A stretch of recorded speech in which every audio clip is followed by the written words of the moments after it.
কালকে ঘটনা যে হয়েছে নাইটপুরে, প্রথম কথা আমি দুঃখ প্রকাশ করতে চাই। এই দুর্ঘটনাতে 4 জন পাবলিকের উপরে ফায়ারিং হয়েছে, ইঞ্জুরি হয়েছে, আর পুলিশেও কিছু পুলিশ ইঞ্জার্ড হয়ে গেছে, বোধহয় আইসি ইঞ্জুরি হয়ে গেছে। তো আমি তো সবসময় চাইবো যে এলাকাতে শান্তনা থাকবে। এটার জন্য বলবো সবাইকে, পুলিশকে এবং পাবলিককে, যে ঠান্ডা মাথায় কাজ করতে হবে। আমি চাই একটা তদন্ত হোক এটা নিয়ে, যে এত বোধহয় ইলেকট্রিক প্রবলেম নিয়ে শুরু হয়েছে।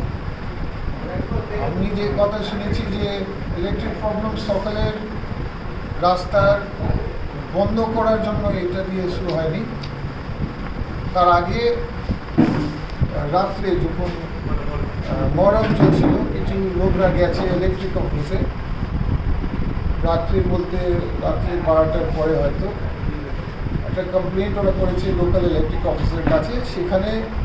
ওখানে বিতর্ক হয়ে যায় ইলেকট্রিক অফিসের মধ্যে এবং পাবলিকের মধ্যে।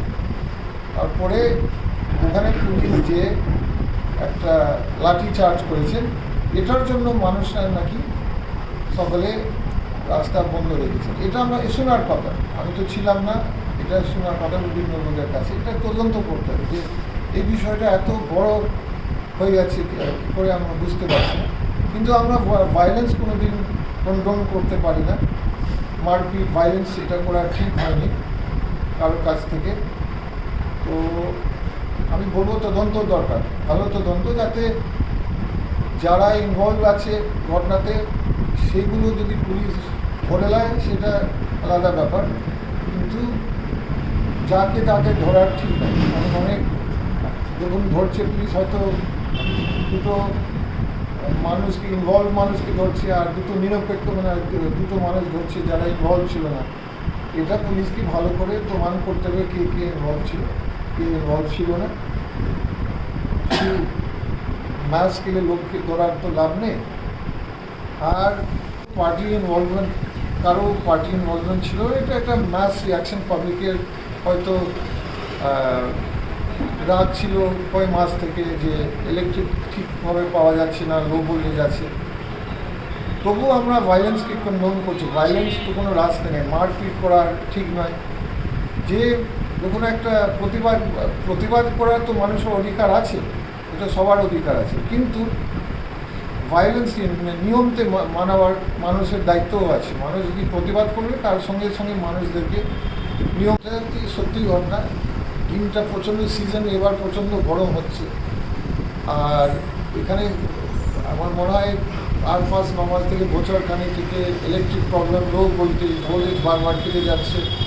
তো ন্যাচুরালি একটা পাবলিকের ফ্রাস্ট্রেশন আছে। তার জন্য যদি পাবলিক, আমি আবার বলছি, যদি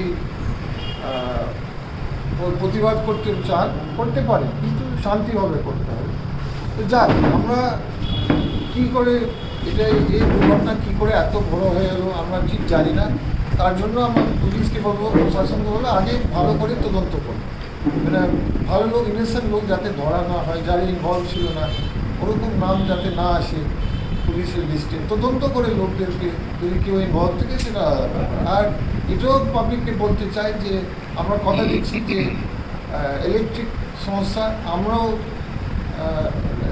রিজিনাল ম্যানেজার যে আছে আমাদের মালদার, ওনার সঙ্গে বারবার কথা বলেছেন, উনি কথা দিয়েছেন যে উনি শুরু করছেন কাজটা, ইলেকট্রিক কাজ। তার জন্য আমরা সঙ্গে আছি, আমরা পাবলিকের সঙ্গে আছি, যাতে ইলেকট্রিসিটি তাড়াতাড়ি পৌঁছে যায়।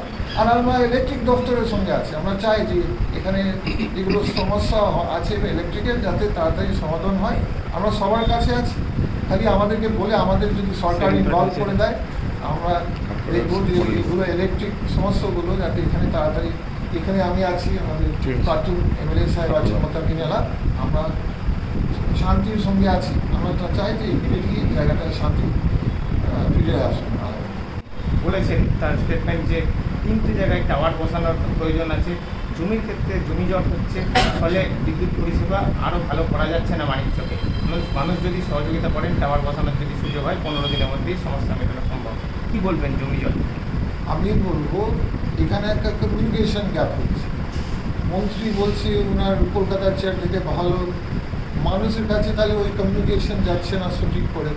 আমি বলছি মন্ত্রী সাহেব আমাদেরকে ইনভলভমেন্ট করছেন, আমি লোকাল এমপি, আমাদের এখানে বসে আছে প্রাক্তন এমএলএ মানিকচাকে, আমাদেরকে ইনভলভ করেন, সবাইকে ইনভলভ করেন, সব দলদেরকে ইনভলভ, আমি দলের কথা বলছি মানে না, জমিজট সবাইকে ইনভলভ জমিজট করেন। কাটানোর জন্য যদি কোনো সমস্যা থাকে আমরাও সহযোগিতা করার চেষ্টা করবো, মানে আমরা তো চাই যে ইলেকট্রিক সমস্যা যাতে তাড়াতাড়ি মিটে যায়, তো আমরা আছি, আমাদেরকেও ইউজ করেন, আমাদেরকেও বলেন, আমরা তো সঙ্গে আছি। কিন্তু জমির যে সমস্যা আছে এরকম কিছু করতে দেখো হবে। আমাকে এখন আরএম সাহেব যে বারবার মানে 3বার কথা হয়েছে, উনি কোনো জমি সমস্যা বলেনি আমাকে, উনি বলেছেন এমনি আমার 2 দিনের মধ্যে 2টো ট্রান্সফর্মার চার্জ হয়ে যাবে, তারপরে সেপ্টেম্বর মাসে সব ঠিক হবে, মানে আরএম ইলেকট্রিক, উনি আমাকে কোনো জমি সমস্যা বলেনি। আর টাওয়ার বসানোর ক্ষেত্রে সমস্যা সমস্যা তো আগে আমাদের সরকার বা ইলেকট্রিক দপ্তর আমাদেরকে বলতে হবে, তাহলে আমরা এটা তো দলের ব্যাপার না, এটা সব দলরা মিলিয়ে সহযোগিতা করবে, পাবলিককে বুঝাবার চেষ্টা করবে, যদি কোনো সমস্যা আমাদেরকেও বলতে হবে। আমি তো লোকাল এখানকার বিধায়ক, উনি প্রাক্তন বিধায়ক, মন্ত্রী কি তাহলে সঠিক বলছেন? আমি বলতে পারবো না, কারণ আমাকে ইলেকট্রিক দপ্তর এরকম বলেনি, 3বার কথা হয়েছে আরএম এর সঙ্গে, সে ঘটনা হওয়ার আগে কিন্তু আরএম আমাকে ফোন করেছেন, ইলেকট্রিক আরএম যে মালদার আছেন, উনি বলেছেন যে খুব তাড়াতাড়ি আমরা এগুলো কাজ করছি, উনি বাঁধার ব্যাপার কিছু বলেন, তো আমি ওইগুলো কমেন্ট দিতে পারবো না, যেহেতু আমি নিজেই জানি মানে এটা সত্যি আছে না সমস্যা আছে কি না বলতে পারবো না।